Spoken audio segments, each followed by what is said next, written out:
NTRC এ মানে 18তম নিবন্ধনের যে ভাইবা পরীক্ষা হচ্ছে, এটাতে কি সবাইকে পাশ করানো হবে বা কতজনকে পাশ করানো হবে, এরকম একটা প্রশ্ন সবার মধ্যে থেকে থাকে। এবং এ বিষয়ে ছাড়া আরও কিছু পরামর্শ আমি দিয়ে থাকবো।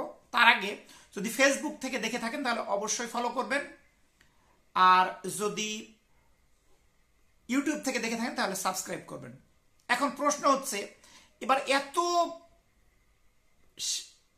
এত পাশ করানো হয়েছে যেটা এর আগের কোনো নিবন্ধন পরীক্ষাতে এত পাশ করানো হয়নি। তাহলে বলতে পারেন যে তাহলে কি করবে, তাহলে কি ফেল করাবে ভাইভাতে? তবে শুনে আপনারা খুশি হবেন যে না, এখানে ফেল করানো হবে না। আমি যতটুকু জানি বা শুনেছি, যদি আপনার সেরকম কোনো সমস্যা না থাকে, হ্যাঁ, যেহেতু আপনারা ভাববেন যে আপনারা যেহেতু প্রিলিমিনারি পরীক্ষা দিয়েছেন, লিখিত পরীক্ষা দিয়েছেন, অবশ্যই আপনারা যোগ্য, তো কর্তৃপক্ষ কখনোই চাইবে না যে আপনাদের ফেল করাইতে। কিন্তু ওখানে গিয়ে যদি তর্ক করেন বা একটু বেশি ভাবটাব দেখাইতে যান, এরকম যদি কোনো কিছু করেন, এক কথায় বিয়াদবি জাতীয় যদি কোনো কিছু না করেন, তাহলে আপনাদের ফেল করার কোনো সম্ভাবনা নেই।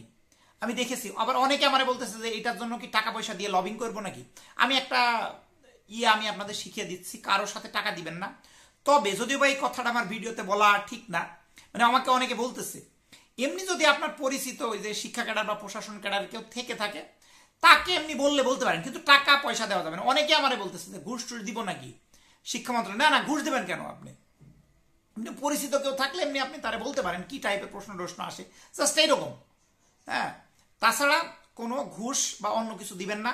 হ্যাঁ, এখন আপনারা বলছেন যে তাহলে এতগুলোর কি চাকরি হবে, কি সবার চাকরি হবে? না, এই বিষয়টাই আমি একটু নেগেটিভ বলতে পারি।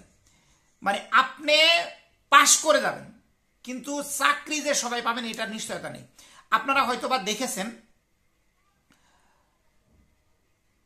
3 বছরের শূন্য পদে তালিকা নিয়েছে। তার মানে হয়তোবা আমার ধারণা, যদি সামনে যদি কোনো গণবিজ্ঞপ্তি, এই যে 6ষ্ঠ গণবিজ্ঞপ্তি দেওয়ার পরে যদি কোনো গণবিজ্ঞপ্তি না দেয়, হয়তোবা প্যানেল আকারে আপনাদের জন্য রেখে দিতে পারে। এটা হতে পারে, যেহেতু 3 বছরের শূন্য পদ চেয়েছে, তো এটা হয়তোবা বলতে পারে যে এটা এই সময় শূন্য হবে, তখন আপনি ওখানে যোগদান করবেন, এরকম একটা ক্রাইটেরিয়া দিতে পারে।